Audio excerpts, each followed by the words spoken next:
Lesson 22. The flame of prophecy, the voice of the remembered future. Let's begin. Prophecy ain't fortune telling, it's remembering forward. It's when the past wisdom and future light meets you, or meet in your now, rather, and speak through you as one truth. What prophecy truly is. Prophecy is the sacred conversation between your soul and time itself. It's the moment when the eternal part of you, the part that already walked every road, whispers, I've seen this before. Here's how to move through it. It's not always loud. Sometimes it comes as a dream, a sudden knowing, or a word that burns in your heart until spoken. Prophecy is memory from the future calling itself home. When you hear it, it doesn't come to inflate the ego. It comes to redirect destiny towards divine alignment. My apologies. Now, here are the three flames of prophecy. Number 1, the flame of vision, seeing through illusions into divine pattern. You don't just see the future, you see what the future asks to be healed. Number 2, the flame of word, speaking light into time. When you declare with sacred intent, creation rearranges around that vibration. Number 3, the flame of silence, knowing when not to speak. Some visions must incubate in the heart until the moment of power arrives. Now, how the flame moves through you. When the prophetic fire rises, it often shakes the body first. Heat in the hands, ringing in the ears, yes. Pressure in the head or chest. This is not to frighten you. It's the energy preparing the vessel. The ancients trained their prophets not to escape the body, but to anchor the word through breath. This is a very good saying. Don't run from the current, root it. Let your breath carry heaven into earth. Now, here is the feminine prophecy versus the empire prophecy. Empire's prophets predicted war, control, and fear. They served hierarchy.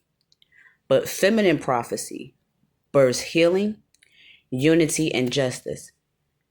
She doesn't scream destruction, she reveals restoration. She speaks not from the throne, but from the womb. Her word creates life, not division.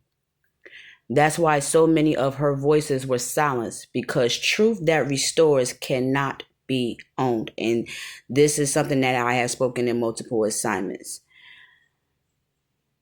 about the balance and needing that feminine aspect of it. She restores. This is why Empire wanted to erase her entirely, because her voice moves mountains. Now, here is a practice for the collective. Sit still in silence. Well, you can just sit in stillness. Before dawn or under the stars, place both hands over your heart and say, Flame of prophecy within me. Remember what my soul came to speak. Let only truth cross my tongue. Let only love direct my sight. I am the word becoming flesh again. Then write what you feel, see or hear. Do not judge it. Prophecy reveals itself in layers. Some words are for the world. Some is for your private altar. And if you want to know what an altar is, it's not always physical. You are actually an altar. Here's a closing word. When you honor the prophetic fire, you restore the language of the cosmos. You stop chasing signs and become the sign. Your breath, your presence, your word, all prophecy in motion. The future don't come to you. You remember it into being. Okay. And this is the end of lesson 22, which is the flame of prophecy. But let me just pretty much kind of sum it up for the most part. And I'm going to try to do this the best way I can to where you can understand. A lot of things that you have experienced, like I said, past events, a lot of things that happen. A lot of you call it, for instance, deja vu. Y'all know what that is, okay? Like I've seen this before. I remember this particular act. That's kind of what that pretty much is. It's already knowing what's going to happen before it happened. Like something, like you shift timelines or jump timelines or jumped ahead of yourself. That's what that means. It pretty much that's what this is deja vu. That's the whole thing of it. So see, this is what I try to get people to understand. Some things that you take at face value, you don't take it beyond what it's supposed to be because it's no understanding and it was intentional for you not to understand.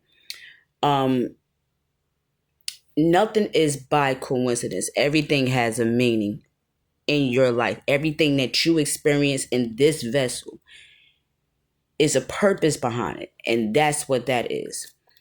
I know a lot of people who get concerned when you hear ritual. You do rituals every day. Like I said, if you have to, for instance, if you go to work, you get up at a certain time, that's a ritual. If you always have to have coffee every day, that's a ritual. Everything is ritualistic in what you do. No matter where you are in your life, what you do is ritualistic. Everything that's consistent is a ritual. Anything that helps you go forward or move forward is a ritual. This is just on a spiritual aspect.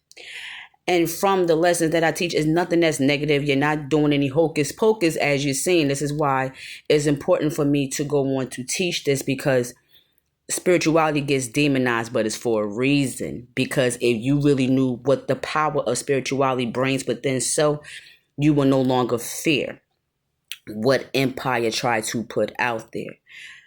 I know I'm probably being watched and stuff like that. And at this point, I don't care. I'm protected. I'm divinely protected.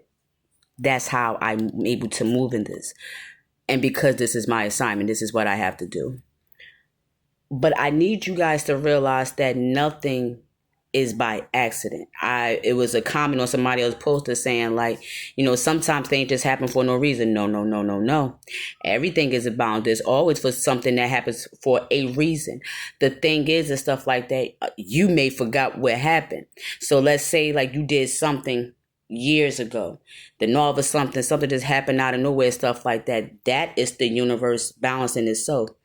No one, and I'm going to say this strongly, no one is above universal law or spiritual law, regardless where you are making your walk in life. You can't say, okay, well, I'm just going to go on, I'm going to ask for forgiveness. No. That's not how that works. That's not how it works. That's not how the universe works. Overall, the universe is going to make sure the scales are balanced at all times.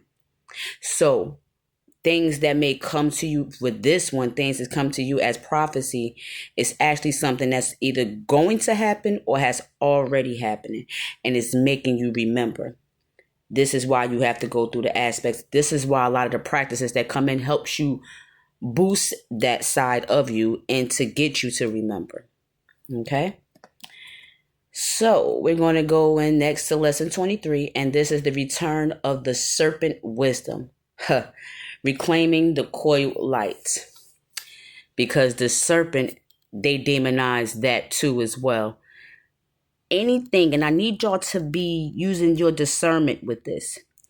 Anything that is demonized, ask yourself why. You have to start asking questions. You have to remember you are forever students. You have to start asking questions and never take things by face value. This is what my teachings is pretty much doing to you. Take things as it is, but ask questions always. See you next lesson.